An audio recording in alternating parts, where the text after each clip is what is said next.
Good morning. Good morning. Happy morning blessings. Decided to take myself for a walk today. Time to get back out here. I've been struggling physically for the last week almost. So I thought, okay, here we go. Today's the day we break that little bit of fear of taking a little walk. But I wanted to share a word of encouragement to you. I was in Clubhouse last night in the mom's group, and a couple of things popped out to me, and I shared a little bit and got some good feedback. So I'm hoping maybe I could share with my friends here, and it would be a blessing to somebody in here that might need to hear it. So, disclaimer, obviously, it's just me. It's just me. For those of you that know me, you know I am an introvert. I've struggled with insecurity pretty much my whole life, and it's been a journey of understanding my identity in Christ. And let me show you where I'm at here. In my favorite thinking spot. Whew. Beautiful day. It's ripping though. Let me climb up here. Oh, look how pretty. Beautiful day. Definitely a good day for a walk. The wind is blowing from the north.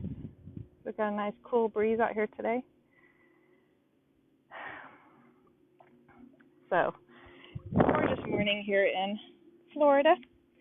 But one of the things I wanted to encourage for you mamas, especially if you are somebody who struggles with your energy, maybe you're going through something. For me, I've been healing from a neck injury for the last, good grief, 4.5 years now almost. And so some days are good, and some days are just flat out cancel all things. You find me on the floor or with the heating pad sipping on water all day with little movement and little energy and focus, because when you're physically drained and you're physically tired, it affects how you manage the rest of your day.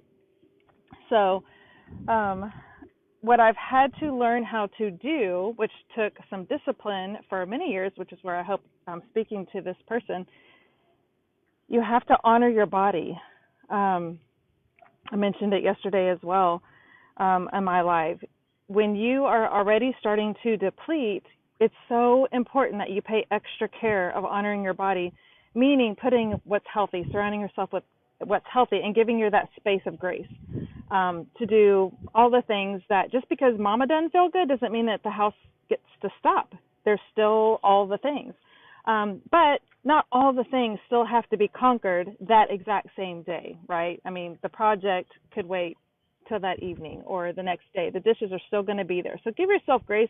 If you need to sit down and put your feet up for 15 minutes, maybe an hour. Sometimes for me, it's every hour on the hour with little movement in between. Just get up, do one thing, go back and lay down on the floor. And get up and go do one thing, get back and go lay down on the floor. It's still better than laying in bed doing nothing and not accomplishing anything, because then the compounded guilt of you not being able to do anything, there's a grieving part of that, and then the logistics that you can't, and you're not getting things done that you had hoped to get done. Then you start feeling down the rabbit spiral trail of, I'm a failure, I can't handle life, I'm not going to do this well, people are judging me, now I'm losing credential, now I'm depressed, now I'm anxious, now I'm fearing rejection, and I just want to give up. So the spiral happens different paces for everybody. So my advice before you get to that place, so let's stop the spiral. Let's not even get on that choo-choo train. For me, it's a roller coaster. So here's some of the things. So when we're talking about stepping into business, or, you know, I see so many people talking about time blocking, calendar blocking. Yes, it's important that you time block. It's important that you put down the things on the calendar that you need to do, but not for the reason that a lot of people do it. For me, as somebody who has struggled and is recovering from fatigue or injury, and also being an introvert where my energy zaps out sooner than later, one of the things I need to make sure that I'm doing is that balanced diet in my calendar because of energy, not because of making sure I don't get things done. Because here's what happens. I think in my head, okay, so I need to run this errand, I need to go to the store, I got to do this laundry, I need to run the kids here or there, I need to wrap up this project, there's this thing I'm working on. You think in your head, okay, I can get that done. I mean, I have, 24 hours in a day. But what we're not calculating when we look at our calendar is how much energy each thing is going to be. And so when I start writing down what I actually have to do that day, I'm also lining up the amount of energy that it's going to take to do that thing, and how much time is it going to take to do that thing, and what is my environment. So it's almost my introvert meter, my introvert and fatigue energy level. That thing that I have on the calendar, how much time and energy is it actually going to take? Not just it's something I need to get done, because when I am doing certain things, if I have lunch with one friend, that's like an energy level of a 1. If I have lunch with 6 friends, now I have an energy level of 8. Like I've taken up a lot of my tank. Same lunch, same time on the calendar, same restaurant, everything.com. However, the energy that is going to be required for that lunch of 6 people versus 1 people is drastically different. So that's my first tip, is when you are time blocking, you're putting those things on the calendar, is make sure you're measuring the amount of time and energy that it requires from you. In that, make sure that when you make your list, so then you can put them into your calendar according to time and energy, do the things it depends. For me, I'm a little bit more energetic in the morning, the bookends of the day. So I'm really energetic in the morning and I fire back up at night. It's the midday, and maybe that's because you're in the mom mode. It's the midday that I'm a little bit slowed down. So the things that require more energy from me, from my list of things that I need to get done, I need to put them on my day to do in the morning or in the evening when I have my energy spurts, not in the middle of the day.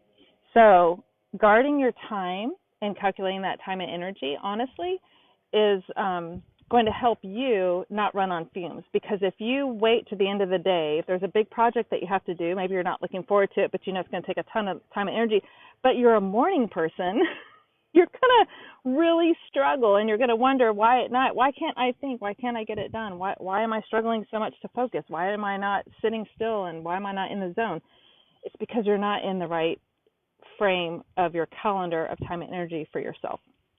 So that's a tip. The second tip is when you are blocking out your time, make sure that you find time for that quiet. So for me, being somebody that's more of a doer and a server, I tend to go nonstop. So I want to just keep serving and keep serving and keep doing and keep pushing through. So what I learned to do is to block out that little coffee time and not feel guilty about it. So pretty much every single day at 1 o'clock, I get my coffee and I go outside and I just have quiet. There's no social media, there's no kids, there's nothing happening, just 1 o'clock. So it might be 15 minutes, it might be 30 minutes, but I've given myself 30 minutes of blockout time. And my family knows I'm not going to be on my phone. I'm not answering the phone because I need that mental recharge break. I need time to just be still and be quiet because that's what's going to fuel me back. So creating that space for you, that's that white space, but even in your calendar, to have grace and be patient, because there's going to be that friend that calls that needs to talk. There's going to be a kid that stays home from school because they're sick. There's going to be a neighbor that stops you out at the mailbox and wants to tell you about their cousin's dog and all the things. So give yourself that space of grace in your day, in your calendar, according to time and energy, especially if you are in a season of struggle right now, whatever that looks like. It's okay to give yourself grace, because that's really where you're going to be the best version of you. So even if you are only able to do half the things that you were able to do in the last season, it's okay. You can still be working and serving your family in excellence and doing all the things at 50%, at 100% of your 50%, versus just 1% of 100%. So it really is just a numbers game. Not really, but it kind of is.